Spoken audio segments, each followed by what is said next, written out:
ও মুকলেশ, আরে তাড়াতাড়ি ভাইয়া। বারেক ভাই, কি খবর? আরে খুবই ভালো খবর, তোর তো পাসপোর্ট এসে উঠছে। তাই? ও এই নে তোর পাসপোর্ট।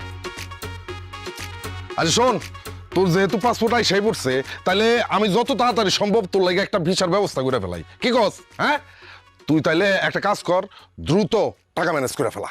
বারেক ভাই, আপনি টাকা নিয়ে একদম চিন্তা করেন না, আমি জমি বেচা টাকার ব্যবস্থা করতেছি। গ্রামে কোনো কাম কাজ নাই, আমার বেকার বসে থাকতে একদম ভাল লাগে না। যেভাবে হোক আপনি ভিসার ব্যবস্থা করে দেন। আরে বেটা, তুই এত টেনশন করতেছিস কেন? এই বারেক আসছে কিসের জন্য? হ্যাঁ, পুরো গ্রাম শূন্য করে ফেলাইতেছি, সব পোলাপানের আমি বিদেশে পাঠাই দিতেছি, আর তুই করতেছিস টেনশন। শোন, 15টা দিন অপেক্ষা কর, এই 15 দিনের মধ্যে আমি তোর ভিসার ব্যবস্থা করে ফেলতেছি। ভিসা মানে? কার ভিসা? কিসের ভিসা? আরে দুবাইয়ের ভিসা পারবেন। দুবাইয়ের ভিসা দিয়ে তুমি কি করবা?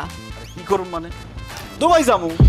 দেশে কোনো কাম কাজ পাই না, সারাদিন বেকার বসে থাকতে হয়। এই জন্য সিদ্ধান্ত নিছি, জমি জমা বেচছে টাকা দিয়ে দুবাই চলে যাবো। অসম্ভব, তুমি কোথাও যেতে পারবে না। এই পাসপোর্ট রাখেন, আমার জামাই কোথাও যাবেন আপনি যান। আরে এটা তো যান, আপনি যান, আমার জামাই কোথাও যাইব না। পাসপোর্ট ভিসা লাগবে না, আমগো যান। যান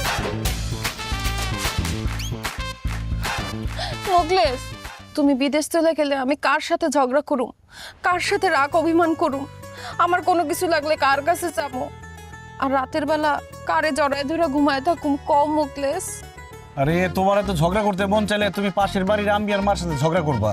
আর রাগ অভিমান করতে চাইলে আমার ইমুতে অডিও ভিডিও করে কল দিবা, তারপর রাগ অভিমান করবা। আর যদি কোনো কিছু দরকার হয় হানিফে বলবা, হানি বাইনা দিব। আর যদি জড়ায় ধরে শুয়ে থাকতে মন চায়, তাহলে কোলবালিশ আছে, কোলবালিশ জড়ায় শুয়ে থাকবা। না না না, আমি আমার স্বামীর রেখা এক মুহূর্ত থাকতে পারবো না। তুমি যদি আমার রেখা চলে যাও, তাহলে আমি জ্ঞান হারাবো, মরে যাবো, বাঁচাতে পারবে না কেউ। তুমি সারা জীবন আমার সাথে থাকবা, আমার চোখের সামনে থাকবা, কথা দাও মোকলেস। ওরে বাবা রে, তোমার সাথে থাকলে, সারাদিন তোমার চোখের সামনে থাকলে কি খাওয়া এসে পড়বো? সংসার চলবো? অবশ্যই সংসার চলবো। সংসার চালানোর জন্য তোমার বিদেশে যাওয়ার দরকার কি? তুমি তো দেশেই ব্যবসা করতে পারো। আর দেশে ব্যবসা বাণিজ্যের অবস্থা খুব খারাপ। দেশে কি ব্যবসা করুম কও পারবেন? দেশের ব্যবসা বাণিজ্য সব খারাপ চললেও একটা ব্যবসা সবসময় ভালো চলবে, সেটা হচ্ছে মুদি দোকানের ব্যবসা। কারণ মুদি দোকানে কি থাকে? চাল, ডাল, লবণ, তেল, আটা, ময়দা, সুজি। চিন্তা করে দেখো, বন্যা হোক, ঝড় হোক, আন্দোলন হোক, হরতাল হোক, মানুষের তো ভাত খাইতেই হইব।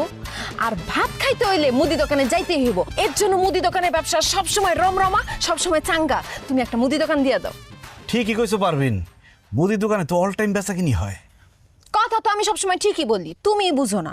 শুনো, আমার ছোট চাচায় এই মুদি দোকানি কইরা বাড়িতে একটা বিরাট বিল্ডিং তুলছে, 2 পোলারে কুয়েতে পাঠাইছে, 2 মেয়েরে বিয়া দিছে। তাই আর চিন্তা না কইরা বাপের জমি বিক্রি কইরা বিদেশ না যাইয়া তুমি একটা মুদি দোকান দাও। তাইলে দেখবা এই যে টিনের বাড়ি দেখতেছো, এইখানে 7 তলা বিল্ডিং হইব। আর তার চেয়ে বড় কথা হইতেছে, তুমি থাকবা আমার পাশে, আমি থাকবো তোমার পাশে। বাস পারবিন, আর বলতে হইব না, তুমি আমার চোখ খুলে দিছো। আমি আর বিদেশ যাওয়ার কথা চিন্তা করুন না। আমি হবো ব্যবসায়ী, আমি হবো মুদি দোকানদার।